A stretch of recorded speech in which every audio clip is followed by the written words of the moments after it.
para mí es un privilegio el ser, hermanos, el expositor de la palabra de Dios. Bienvenidos todos a los que nos van a ver a través de las redes sociales. Deseamos en Dios que esta palabra sea de gran bendición para sus vidas. Carlos Mata, a la, hermanos, amada congregación que está presente esta mañana. Yo quiero, hermanos, que me acompañe a leer en el libro de Ruth, capítulo 1, libro histórico. Libro de Ruth es un libro histórico. La Biblia, hermano, después de Jueces está el libro. Para aquellos que les cuesta encontrar estos libros, hermanos, que no son muy leídos, amén. ¿puedo esperar que lo encuentren? Gloria a Dios. Libro de Ruth, capítulo 1. Vamos a leer, hermano, del versículo 1 al versículo 7. La palabra de Dios la leemos honrando al Padre, al Hijo y al Espíritu Santo. Aconteció en los días que gobernaban los jueces, que hubo hambre en la tierra, y un varón de Belén de Judá fue a morar en los montes de Moab, él y su mujer y 2 hijos suyos. El nombre de aquel varón era Elimelech, y el de su mujer Noemí. Y los nombres de sus hijos eran Maglón y Kelión, afreteos de Belén, de Judá. Llegaron pues a los campos de Moab y se quedaron allí. Y murió Elimelech, marido de Noemí, y quedó ella con sus 2 hijos, los cuales tomaron para sí mujeres moabitas. El nombre de una era Orfa y el nombre de la otra Ruth. Y habitaron allí unos 10 años. Y murieron también los 2, Mahlón y Kelión, quedando así las mujeres desamparadas de sus 2 hijos y de sus maridos. Entonces se levantó con sus nueras y regresó de los campos de Moab, porque oyó en el campo de Moab que Jehová había visitado a su pueblo para darles pan. Salió pues del lugar donde había estado, y con ella sus 2 nueras, y comenzaron a caminar para volverse a la tierra de Judá. Versículo 8. Y Noemí dijo a sus 2 nueras: andad, volveos cada una a la casa de su madre. Jehová haga con vosotros misericordia, como lo habéis hecho con los muertos y conmigo. Hasta ahí vamos a la lectura esta hora. Yo quiero, hermanos, meditar un tema. Este mensaje, hermano, el Señor me lo dio hace el año pasado, una noche, mientras meditaba en este pasaje bíblico. Aleluya. Quiero decirle que es la primera vez que lo voy a compartir. Nunca lo he predicado. Amén. Así es que, hermanos, es un pan bien calientito. Aleluya. Amén. Y yo quiero, hermanos, predicarnos el tema: no abandones tu casa a pesar de la crisis. No abandones tu casa a pesar de la crisis. Quiero hablar un poco acerca de la historia del libro de Ruth. Mire, hay decisiones en la vida que usted y yo tomamos que pueden ser para bendición o para el fracaso. Y esto nos ha pasado a muchos de nosotros porque no tomamos la dirección o no pedimos la dirección de Dios. Por eso que muchas veces vamos al fracaso. Muchas veces hemos pasado por esa experiencia y hemos visto las experiencias en otras personas. Quiero hablar un poco de la historia del libro de Ruth, datos históricos del libro de Ruth. Algunos dicen que le escribió Samuel, pues fue escrito posterior a la coronación de David. Es un libro histórico, se escribió en Jerusalén. Trasfondo histórico del libro de Ruth: es una historia de amor que ocurrió en tiempos de los jueces. Ruth fue bisabuela de David, por lo tanto ella perteneció al linaje terrenal de Cristo. Mateo capítulo 1. Sí, amén. Este, hermano, es importante explicarlo, porque hay gente que lo lee y no lo entiende. Sí. Pero la historia es bien importante. El hambre se produjo, oiga, cuando era Jair juez en Jueces capítulo 10, versículo 3 al 5, ahí está la historia. Esa hambre se produjo, en ese tiempo, que en la historia que hemos leído. Es una historia de una viuda moabita que después de enfrentarse con grandes desgracias, se traslada con su nuera a Belén debido a la muerte de sus esposos. Eso lo leímos en la región. Sí. Ruth era una verdadera adoradora, oiga, y fiel a su Dios. Quiero que a través de la historia, o lo que voy narrando, usted vaya captando la idea, hermanos, o lo que significa el libro para nosotros. Palabra clave del libro de Ruth: redención. Idea principal del libro: demostrar que había fidelidad en medio de la apostasía de Israel en la época de los jueces. Aleluya. Hermano, aunque el mundo esté de cabeza, pero la iglesia sigue de pie. La iglesia tiene que estar en victoria, no importa lo que esté pasando en el mundo. Pero la iglesia siempre, hermano. Mira, alguien dijo por ahí: ay, hermano, ¿y por qué no va al culto? Ay, que estamos en crisis. No, diga, usted está en Cristo y tiene que estar en victoria. Porque tenemos al Dios que adoramos, hermanos, nunca perdió una batalla. Es un Dios que siempre permanece fiel las 24 horas del día. Entonces, hermano, Ruth, a pesar de la apostasía que había, es decir, Israel se había apartado de los caminos de Dios, de los mandamientos, pero aquí vemos a Ruth, una mujer fiel a su Dios y adoradora. Amén. Una mujer que supo, hermano, mantenerse en tiempos difíciles. Y eso es lo que debe ser la actitud de un cristiano. Segundo lugar, acerca de la idea principal del libro: revelar la provisión divina. Vamos a ver el concepto histórico del libro de Ruth. Moab era un enemigo permanente de Israel, el cual estaba al este del Mar Muerto. Ese era Moab. Este país se originó cuando Lot se convierte en padre de Moab, oiga, a través de una nación, este país se originó cuando Lot se convierte en padre, sí, de Moab, a través de una región intensa, hermanos, incestuosa, con su hija mayor. Eso está en Génesis, capítulo 19, versículo 37, ahí está la historia. Cómo surge esa nación de los moabitas. Ahí surge, hermano, usted con la historia. Hijo de Lot. De una hija de Lot. Más tarde, los judíos encontraron oposición por parte de Balac, rey de Moab, a través del profeta Balaam. Usted conoce la historia, la ha leído, cuando le dice: maldícela, cuando lo mandan a maldecir al pueblo de Israel. Y él dijo: yo no puedo bendecir a un pueblo que es bendecido, que Dios ya lo bendijo. Entonces, hermano, muchas veces las maldiciones que la gente nos tira a nosotros vienen, hermano, envueltas en bendición para nosotros. Amén. Amén. Pero tampoco usted y yo podemos dejar desearle mal a la gente, porque Dios dijo: mía la venganza y yo daré a cada uno según el pago. Entonces, hermano, que la gente puede decir muchas cosas de nosotros, pero si usted y yo estamos bajo la voluntad de Dios, todo va a ser bendición.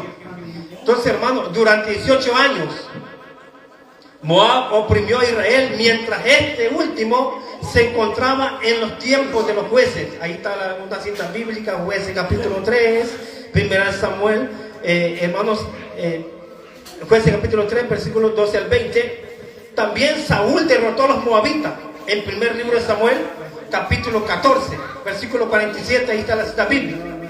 Mientras que David disfrutó de una relación pacífica con ellos. Primer libro de Samuel, capítulo 22. Ahí vemos que David tuvo, hermanos, se llevó bien con ellos en esa época. Llegaron a un acuerdo y una amistad entre ellos. Sí. Mientras que Saúl los derrotó. Mire, más tarde Moab, volvió a hacer guerra. Hermanos, se creó en contra de Israel. Más tarde, en segundo libro de Reyes, capítulo, 3, versículo 5 al 57, está la historia. Cuando la nación de Moab dijo hacerle guerra al pueblo de Israel. Más tarde, Dios maldijo a los de Moab, o a esa nación, debido a la idolatría y por oponerse al pueblo de Israel. Mire, ¿por qué? Oye, una pregunta. ¿por qué Dios cambió el panorama con el pueblo de Moab a través de Ruth? Porque ya lo vimos, era un pueblo maldito, Dios lo maldito, porque hermano, era un opositor que Israel tenía, y Dios quería cumplir propósito, Dios quería cumplir su promesa. Ahora, ¿por qué Dios cambió el panorama de esta nación a través de una mujer? Dios es soberano y Él hace lo que Él quiere. A Dios no lo podemos manipular, hermano. Dios puede hacer cualquier cosa y Él es soberano. lo que, hermano, lo que Él dice hay que aceptar, aunque muchas veces duele. Y muchas veces pasa eso, hermano. Todos quizás pasamos por una experiencia así cuando estábamos jóvenes, cuando éramos jóvenes.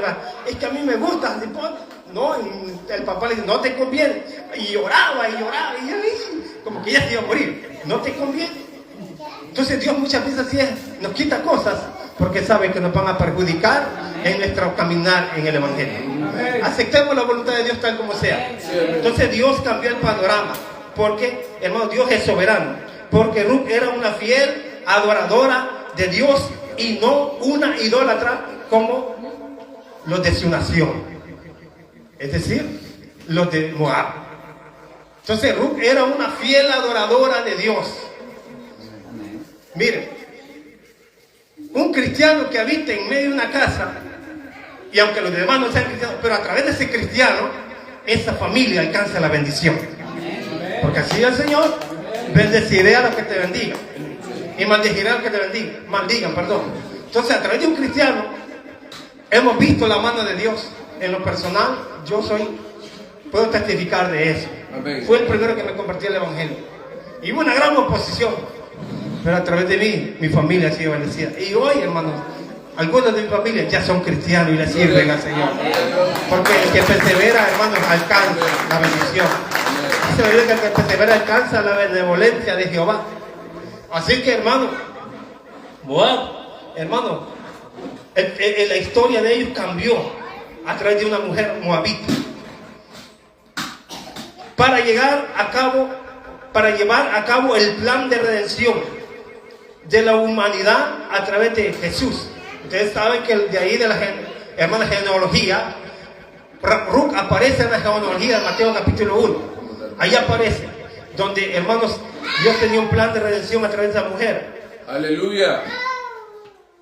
Para enseñarnos a nosotros que así como escogió Booz a Ruth para casarse con ella, a pesar que era una gentil, así Jesús nos escogió a nosotros para hacernos parte de su pueblo. Amén. Amén. Así dice la palabra del Señor. Dice el apóstol Pedro: hermanos, mas vosotros sois linaje escogido, real sacerdocio, nación santa, pueblo adquirido por Dios, para que anunciéis las virtudes de aquel que nos llamó de las tinieblas a su luz admirable. Aleluya. Y vosotros que en otro tiempo no erais pueblo, dice Pedro, ahora sois pueblo de Dios. Amén. Amén. Porque estamos errantes, hermanos. Estamos errantes.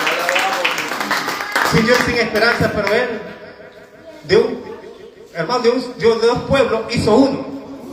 Un imán, los unió a los dos. Somos injertados en el Israel, hermano. Fuimos injertados. Y como les decía la vez pasada, el injerto tiene que dar mejores frutos que el árbol natural.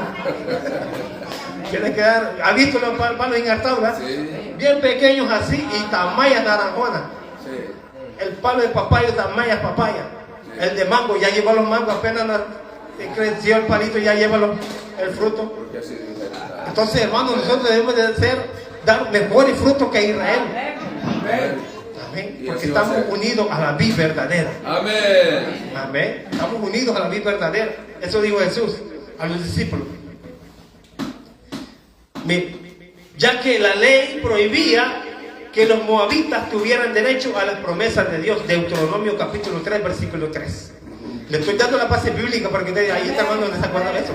No me le han dado la manga a la camisa. No. Fueron horas para sacar este mensaje, hermano. Amén, hermano. Fueron horas. Gloria a Dios. Entonces, hermano, como dice el pastor, que no venimos a inventar nada. No.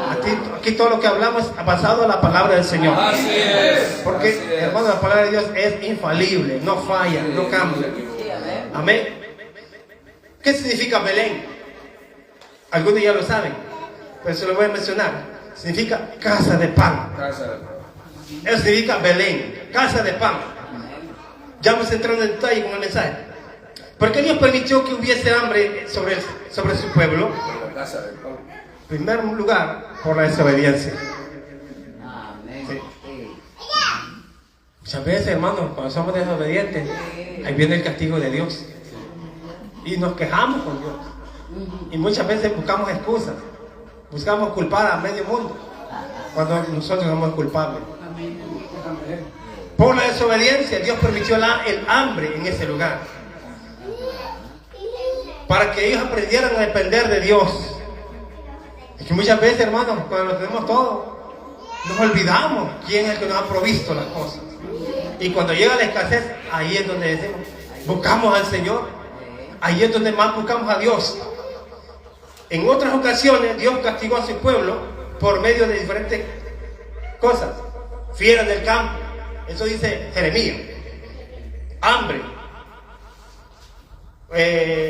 perros, espada, aves del cielo. Fueron algunas de los juicios con los cuales Dios castigó a su pueblo. ¿Sí? También, Ruth significa amiga. Elimelech, mi Dios es rey. Noemí, agradable. Aunque para ella la vida no había sido muy agradable. Por eso ella dijo, ya no me llamen agradable, sino dijo, llámeme Amara, significa amargura.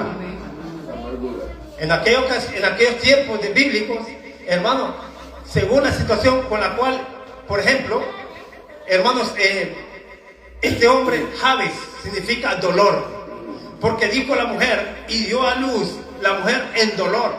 Dice que, pero mira, y hay dos cosas que podemos ver. Dolor significa sufrimiento, en la cual Israel estaba viviendo, porque es un tiempo, hermano, de apostasía, donde estaban siendo oprimidos por sus enemigos. Entonces ahí vemos un paréntesis donde Dios saca a luz a un joven llamado, un joven, hermano, que marcó la diferencia. Fue como un rayo de luz que salió en medio de la nación de Israel. Dice, y Jabe fue más ilustre que sus hermanos. Es decir, más sobresaliente, más inteligente, hermano. Así nos decían maestros nosotros cuando estudiamos bachillerato. Jóvenes ilustres. Aleluya. Unas palabras que tienen un gran peso, hermano. Y ¿sabe qué? Las personas que las más sobresalientes, hablando en el mundo secular, son los que hacen honores, hermano. Claro. Mueren y todavía le siguen dando honores. Pero los hijos de Dios también debemos ser personas sobresalientes en la sociedad. No aislarnos, sino personas sobresalientes. Hermano, entonces, Noemí, hermano, ella dijo, no me llamen agradable, sino llámeme Mara, amargura, porque mi corazón se ha llenado de amargura. Y cuando un cristiano está lleno de amargura, hermano, no tiene amor para nadie, no agradece nada, no quiere que ni le hable, porque responde bien, hermanos, con unas palabras ásperas. Entonces, hermano, tenemos ahí el significado de esos nombres. La vida de Ruth es un ejemplo de lealtad, fe y compromiso para nosotros. Primero, lealtad, hermano, porque fue una mujer fiel a sus demás personas. Yo le digo, tu Dios será mi Dios y tu pueblo será mi pueblo. A donde tú vayas, yo voy a ir contigo. Entonces fue una mujer leal, una mujer sincera. Amén. Con su cega y compromiso, una mujer comprometida. Entonces es un ejemplo para nosotros de lealtad, fe y compromiso. Hablando de Ruth. ¿Por qué muchos abandonan su casa? Vamos entrando en detalle. ¿Cómo es el tema, hermanos? No abandones tu casa a pesar de la crisis. ¿Por qué muchos abandonan su casa? ¿Cuál es la casa? La casa de pan. Hay tanta gente que emigró, hermanos, a Estados Unidos por la crisis. Y gracias al Señor que a través de ellos muchas personas han salido adelante. Y algunos allá se encontraron con el Señor y le están sirviendo. Pero algunos lamentablemente fue para mal. Hermano, muchos abandonan su casa en primer lugar porque no hay pan nuevo. Ellos dejaron Belén, hermanos, dejaron Belén y se fueron para Moab. En primer lugar, porque no había pan nuevo. Porque Belén significa casa de pan. Entonces llegó hambre. Entonces ellos tuvieron que huir y se fueron para Moab. Porque no había pan nuevo. Miren, ¿a cuánto les gusta comprar pan duro? Nadie. Pasa el panadero y lo toca. No, este pan es de ayer. Algunos que no sabemos compramos. Pero el pan calientito, usted lo siente bien bueno en la mañana. Hermano, entonces Ruth dejó la casa de pan por el hambre, porque no había pan en ese lugar. No había pan. Y aquí vamos a entrar un poco acerca de los mensajes. Porque en la iglesia, mire, David dice en Salmo 23, Jehová es mi pastor y nada me... No, solo dice, nada me faltará. Algunos dicen, Jehová es mi pastor y... No, el texto no lleva ahí. No, nada me faltará. Y David comienza a enumerar un listado de muchas cosas, la cual Dios le fue para él. Y uno de sus textos dice, en lugares de delicados pastos me hará descansar. Hermano, si usted mete a un ganado donde hay pasto seco, se va a morir de hambre ese animal. Pero cuando usted lo deja ir y lo lleva, el animal sale corriendo a agarrar pasto, hermano, verde, y ve que se pone robusto. Sí. Se engorda y está saludable. Sí. Entonces, hermano, Ruth se dejó Belén porque no había pan nuevo. En primer lugar, no había palabra de Dios. No había revelación de Dios. Por eso Ruth, hermano, abandonó su casa. Esto quiere, hermano, es un compromiso para los predicadores. Dios bendiga a mi hermano pastor, porque él cada día se esfuerza para traer un pan nuevo para la iglesia. Si no trae un pan, hermano, de hace meses, si no trae una revelación nueva para el pueblo de Dios. Entonces, hermano, la iglesia está bien robusta, está bien enseñada. Pero ¿qué hay de aquellos predicadores que están predicando mensajes, hermano? Están dando pan duro a la congregación. Y hasta los dientes le caen a las ovejas, porque no pueden masticar aquello.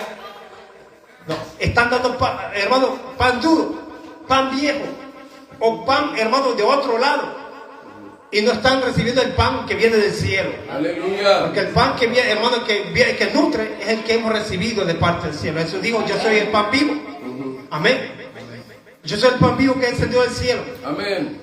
Amén. Entonces, hermano, como predicadores, debemos de, hermano, alimentarnos nosotros mismos con la palabra, para que esta palabra también podamos exponerla, podamos compartirla con el pueblo. Podemos compartirla con el pueblo. Entonces, hermano, los mensajes, eso significa, cuando dice que no había pan nuevo, significa que los mensajes, hermano, muchas veces que estamos predicando no son revelados de parte de Dios. Muchas veces los mensajes que estamos predicando son mensajes copiados. Amén. Son mensajes. Y hoy usted entra a San Google, hermano, ese buscador, esa aplicación es un buscador, hermanos, donde usted, como decía el pastor, es el árbol del bien y del mal. Usted puede ir en bosquejos o libros de bosquejos y ahí le puede descargar libros, hermanos, para predicar los años que usted quiera. Pero esos mensajes no se los ha revelado Dios a usted, se los reveló al autor de ese libro. Entonces esos mensajes muchas veces no nutren, no alimentan al pueblo, porque no van de acuerdo a la necesidad del pueblo. Yo aquí, hermanos, yo no me voy a poner a predicar, hermanos, cosas o que me haya contado de usted o para venir a darle duro a usted. No, aquí voy a dejar que Dios hable conforme a la necesidad que cada uno de nosotros estamos pasando. Porque Dios no se equivoca, hermano. Porque muchos predican por vista. Muchos predican por vista. Y este lugar no es para darle duro a la gente. En este lugar, este privilegio es para alimentarnos unos con nosotros. Amén. De la palabra de Dios. Es cierto, en su momento, hermano, hay que corregir con la palabra. Porque la palabra también es para corregir. David dijo, tu vara y tu callado me infundirán aliento. Y usted conoce el significado de la vara y el callado. Amén. Creo que el pastor ya se lo ha explicado, ¿verdad? Amén. La vara es para ahuyentar al enemigo, al lobo cuando quería llevarse una oveja. Y el callado era para, miren, cuando una oveja se quebraba la piernita, la patita, la jalaba. la jalaba cuando se iba al hoyo, a un barranco, y la jalaba, hermano, como tipo bordón, y se la lleva a la tierra al hombre y se la lleva a redil. Entonces, hermano, la vara significa la palabra de Dios, que es la que nos alienta a seguir adelante. Y también nos corrige cuando estamos equivocados. Entonces, hermano, no queremos muchas veces orar. ¿Por qué muchos abandonan su casa? Porque no quieren orar. No quieren leer la Biblia. No quieren, hermanos, compromiso con Dios. Muchas veces, hermanos, ya nos atenemos a lo que sabemos. Yo tengo 20 años de estar en el Evangelio y ya me sé la Biblia de pasta a pasta. Pero muchas veces, hermanos, no la estamos viviendo, no la estamos poniendo en práctica.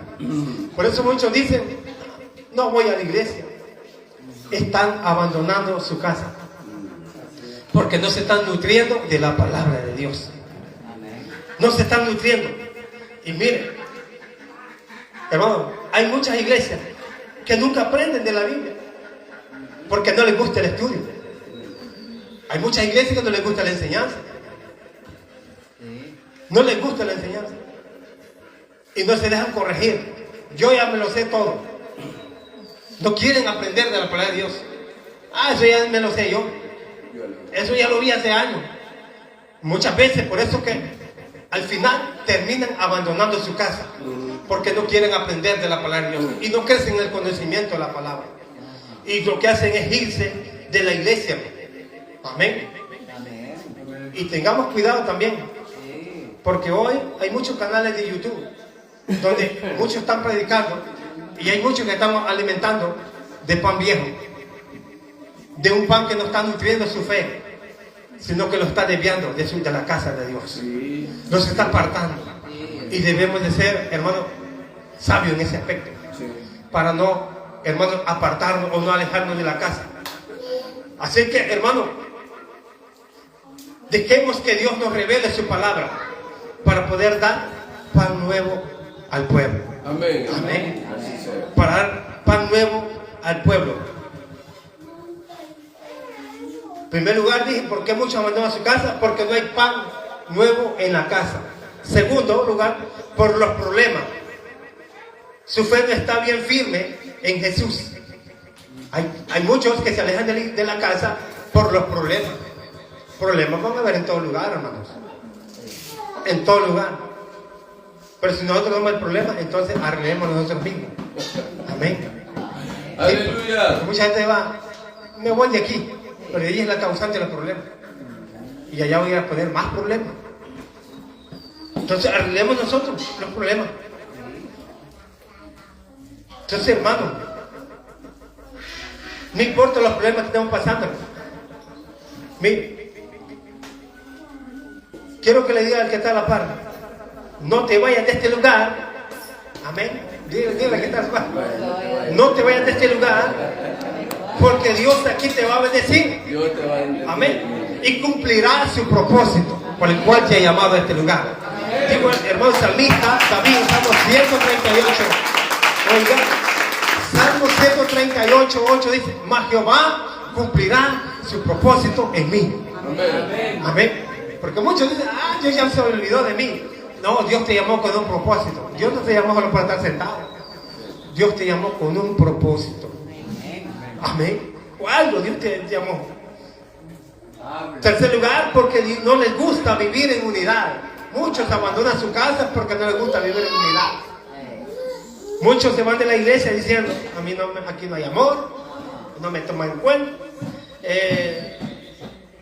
Si no cambian al pastor, mientras no cambian al pastor no regreso. Muchos se van de la iglesia diciendo muchas cosas. Que la hermana no me quiere a mí, que solo a la fulana le dan estos privilegios y muchas cosas. Muchos se van hablando de la congregación cuando la iglesia les ayudó muchas ocasiones a ellos. Y con eso muchas veces se van. Y hermanos, nadie puede hablar mal de la casa aunque esté cayendo. Hay un dicho que dice, la ropa sucia se lava en la casa. Si tiene algo en contra de alguien, arréglalo personalmente. Pero no se lo tire en público. Amén. Arréglalo personalmente. Tenga el valor, así como habló de él en mal, de él, tenga el valor de encarar y decir, hermanos, discúlpenme, yo hablé esto de usted. Amén. Porque muchos se van de la iglesia, hermanos, porque no les gusta vivir en unidad. se van hablando. Hermanos, si no cambian de líder o presidente, no lo apoyamos. Yo tengo un mensaje, hermano, que Dios me dio. ¿Por qué se estanca la iglesia? Oiga, ¿por qué se estanca la iglesia? Cuando Dios le dijo hermanos, a Moisés, dile al pueblo de Israel que marche. Entonces la palabra marchar significa, hermanos, el que marcha no va a marchar para atrás, ¿verdad? No, es para adelante. Allá en el ejército nadie marcha para atrás. Bueno, los cangrejos que veo que caminan para atrás. Entonces, hermano, pero allí pasado en este texto, Dios me dio un mensaje. ¿Por qué se estanca la iglesia? Amén. Entonces, muchos no les gusta vivir en unidad. Quieren hacer lo que ellos se les antoja. No quieren vivir en unidad. Y fíjense que en la unidad hay grandes cosas. Y eso lo voy a mostrar de la palabra del Señor. Tercer lugar o cuarto lugar, porque muchos abandonan su casa por la rebeldía. Muchos querían volver a Egipto. Muchos querían volver a Egipto. Y se acuerdan, miren, hermanos, Satanás siempre va a recordar nuestro pasado. A cada momento va a recordar nuestro pasado. Escucha una música del ayer. Ay, ya está ganas de llorar, ¿verdad usted? Se pone melancólico. Ay, cuando escucha las canciones de diciembre, ¿verdad? Hermano, y las de los años 70, de los 80, los que vienen de esa época. Bueno, yo soy del 80, no soy tan viejito. Entonces, hermano, y el Satanás le va a recordar la vida antigua para que usted, ay, cómo recuerdo. Sí, y eso es de Israel. Me acuerdo la cebolla, me hace falta los pepinos, me hace falta los rábanos, las cosas de Egipto. Satanás siempre va a querer traer a nuestra memoria a cada momento de nuestra vida pasada. Pero digámosle a ese enemigo, a Satanás, que Cristo ya les perdonó en la cruz del Calvario, que Él ya arrojó al fondo del mar todos nuestros pecados. Y el Señor dice, hermano, y ya no me acordaré de tus pecados. Eso es lo que dice el Señor. Satanás viene a decir, mira, aquí está un pecado tuyo, mira, ¿no te acordamos? No, el Señor ya los perdonó. Ya nos perdonó todos los pecados, los que hemos cometido y los que podamos o al haber, pero hermano, Dios ya nos perdonó. Él ya pagó el precio completo por todo. Hermano, el paquete nuevo, pues, borrón y cuenta nueva. Entonces, hermano, muchos abandonan su casa por la rebeldía. Ya me voy de aquí. Sí, por la rebeldía. No se dejan corregir. No se dejan corregir por el pastor. A mí nadie me manda, dicen por ahí. Ni mi marido, dijo una hermana por allá. Miren. Aleluya. Hay diferentes tipos de crisis en la vida. Hay diferentes tipos de crisis en la vida. Tenemos la crisis espiritual, hermanos. Usted y yo hemos pasado por las situaciones. Usted ora, usted lee la Biblia, se congrega y está viviendo una vida agradable ante Dios. Pero hay momentos que ya hay crisis. Y en esa crisis, el enemigo se puede aprovechar. El enemigo se puede aprovechar. Usted ora y siente que Dios no le escucha. Usted no siente la presencia del Señor, aunque está haciendo su voluntad. Pero Dios me está probando. Hay crisis espirituales, crisis emocionales. Allí también es peligroso. Las crisis emocionales, con lo que les decía, que el Satanás nos trae a la memoria nuestra vida pasada y que queremos llorar y que nos acordamos de aquellas personas íntimas, de aquellas personas amigas, entre comillas. Hermanos, crisis emocionales. Crisis emocionales.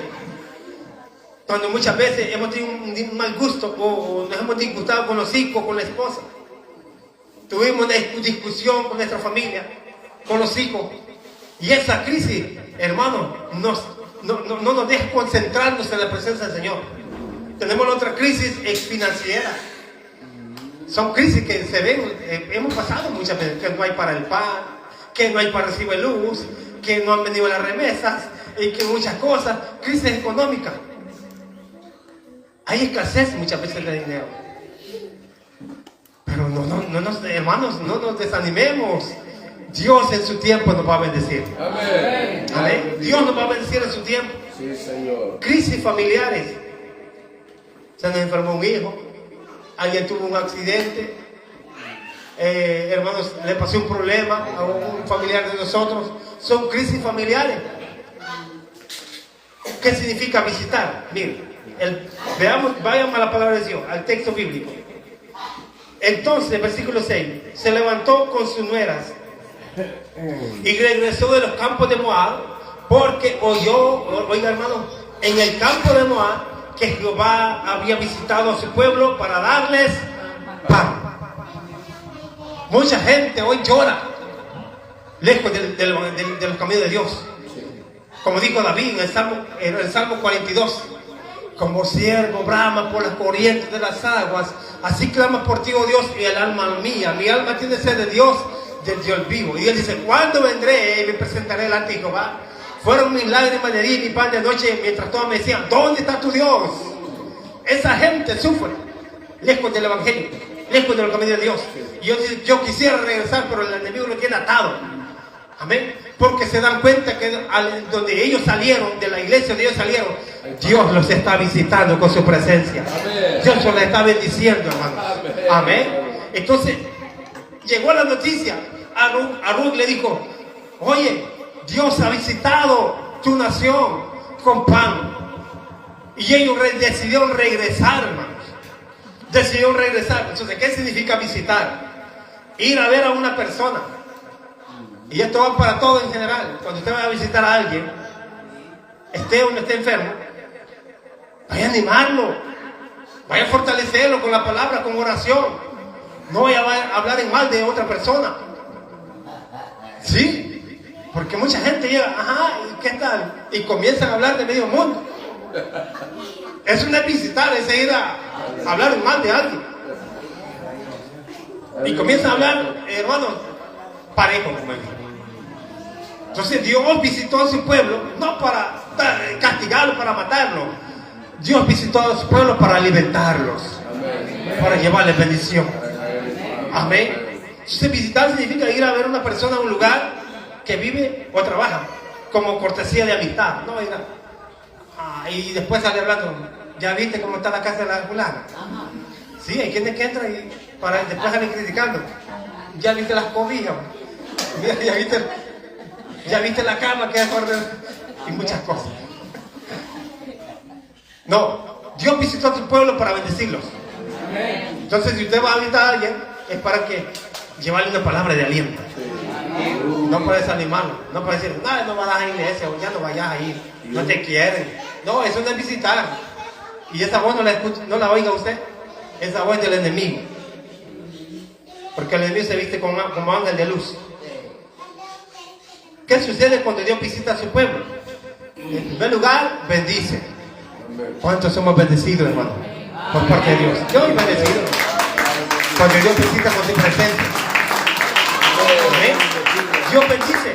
Salmo 133:1. Mirad cuán bueno y cuán delicioso es habitar a los hermanos juntos en armonía. Dice. Oiga, porque al final del Salmo dice, porque ahí Jehová, hermano, envía bendición y vida eterna. Amén. Entonces Dios, en primer lugar, cuando visita a alguien, es para bendecirlo. Sí, amén. Y aquí lo vemos en la palabra del Señor. Derrama de su Espíritu Santo. Eso significa bendición. Provee económicamente. Amén. Sí, amén. Dios provee, hermanos. Sí. Aunque usted no tenga, pero al llegar a la casa ya va a estar la bendición ahí. Amén. Aleluya. Amén.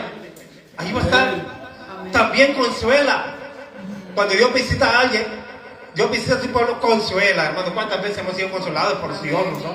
Amén. Hemos sentido el abrazo de Dios. Amén. Hemos ido necesitando una ayuda, o sea, hermanos, una palabra de aliento. Y Dios a través de su palabra nos consuela. Mire, nos conforta. Hermano, reactiva nuestra fe y nuestra fuerza. Eso es lo que hace el Señor cuando nos visita. Nos bendice. Segundo lugar, restaura al que está caído. ¿Cuántas veces usted y yo hemos llegado a la iglesia con ganas ya de decir, no quiero venir, pastor? Último día que vengo aquí, pastor. De aquí me hago humo. No, ahí Dios te restaura. Ahí Dios te fortalece. Te levanta, hermano. Sana al enfermo. Amén. Sana al enfermo. Eso pasa cuando Dios visita al pueblo. Sana al enfermo. Y eso lo vimos a través del testimonio de mi hermana. Cómo Dios la levantó y la sanó. Amén. Es que Dios es grande en misericordia, hermanos. Dice que no nos ha pagado conforme a nuestras iniquidades, sino que su misericordia es mejor que la vida. Amén. Perdona, libera al oprimido. Tu casa, tu familia e hijos, restaura esas cosas. Cuando Dios visita a alguien, ¿para qué Dios visita a su pueblo? Para conocer su estado espiritual. Dios conoce nuestro estado espiritual. Entonces Él viene, desciende, hermano, como rocío de Hermón que desciende sobre los montes de Sion, dice. Él, hermanos, desciende y porque Él conoce el estado espiritual de cada uno de nosotros. Amén. Por eso, hermano, para eso Dios visita a su pueblo, para supervisar el trabajo que estamos haciendo, para cumplir una promesa. Mire, en el libro de Génesis, capítulo 50, hermanos, versículo 24, ¿sabe qué le dijo, hermano, José al pueblo? Yo ya voy a morir, pero, oiga, yo sé que Dios los va a visitar a ustedes. Amén. Y los va a sacar de este lugar y los va a llevar para cumplir su promesa. Amén. Amén. Por 430 años Israel estuvo oprimido. Oiga, hermanos, por el pueblo de Egipto. Pero Dios en su tiempo los libertó. Entonces, hermanos, Dios a su tiempo, hermanos, oiga, nos va a cumplir su promesa con nosotros. Porque Dios no miente. Ahí dijeron a alguien por ahí, todos cumplen, todos prometen, nadie cumple. Así que vote por nadie. Amén. Sí, porque nadie cumple. Entonces, hermano, José le dijo a su pueblo, Dios un día los va a visitar y los va a sacar de este lugar. Es que, hermano, yo sé que podemos estar pasando lo que sea en nuestra vida, pero todo a su tiempo Dios nos va a visitar. Y Dios nos va a sacar de donde estamos. Porque Dios mete su mano, hermano, de donde sea que estemos, y Dios nos va a sacar de donde estemos. Amén. No importa la situación que estemos pasando. Alguien le dijo a una persona ahí, yo de la cárcel te saco, pero de allá, del cementerio no te puedo sacar. Entonces Dios, hermano, dice que mete su mano por sus hijos y nos saca de donde estemos. Porque Dios cumple su palabra. Para aconsejar, para eso Dios visita a su pueblo, para apoyarnos con su presencia, para librarnos de sus enemigos. Para eso Dios visita a su pueblo. No nos va a dejar ahí que el enemigo nos oprima, sino nos va a visitar para sacarnos de la opresión del enemigo. ¿Qué hacer cuando estamos pasando una crisis? Mantenga la calma, no salga corriendo. Hay gente que cuando comienza a temblar, salen corriendo y se avientan hasta los barrancos. No, mantenga la calma. Eso dice ahí, hermano, en los bancos hay eso, en las escuelas. ¿Qué hacer en un momento de sismo? ¿Cómo actuar en momentos de un incendio? Ahí dice los pasos que uno tiene que seguir. Entonces, hermano, Jesús es la puerta de salida para nosotros. Aunque dijo David, hermano, en Salmo 27, aunque un ejército campe contra mí, no temerá mi corazón. Contra mí se levante guerra, yo estaré confiado. Aleluya. Amén. Y él dijo, una cosa he demandado a Jehová, esta buscaré, que esté yo en la casa de Jehová todos los días de mi vida, para contemplar la cosa de Jehová y para inquirir su templo. Amén. Porque Él me esconderá en su tabernáculo en el día del mal. Hermano, no importa la crisis que estemos pasando, Él nos va a acoger y nos va a ocultar en el día del mal, para que no nos haga daño el mal. Sí. Amén. Y David estaba agradecido, estaba 27, dijo, no, Dios ha sido mi protección, tengo que irme para la iglesia. Muchas veces Dios nos libra de muchas cosas y en vez de venir a la iglesia nos quedamos en la casa. David estaba agradecido con Dios. Por eso él dijo, voy a buscar al Señor, una cosa he demandado y yo voy a buscar al Señor para irme a gozar. Mantenga la calma, no salga corriendo. La crisis que puede ser muy grande, pero Dios es más grande que cualquier crisis. Dice una alabanza ahí, se llama el Gran Señor. No le digas más, oiga, ya no digas más que tienes un gran problema. Ya no digas más que tienes un gran dolor. Ya no declares más que vives en la miseria. Ya no digas más que la deuda es tu dueña. Háblale a la deuda. Cuéntale el problema. Dile a la miseria que tienes un gran Señor. Amén. Eso dice la alabanza. Ella es bonita, hermano. Hoy la estuve cantando en la casa, un piano que me prestaron.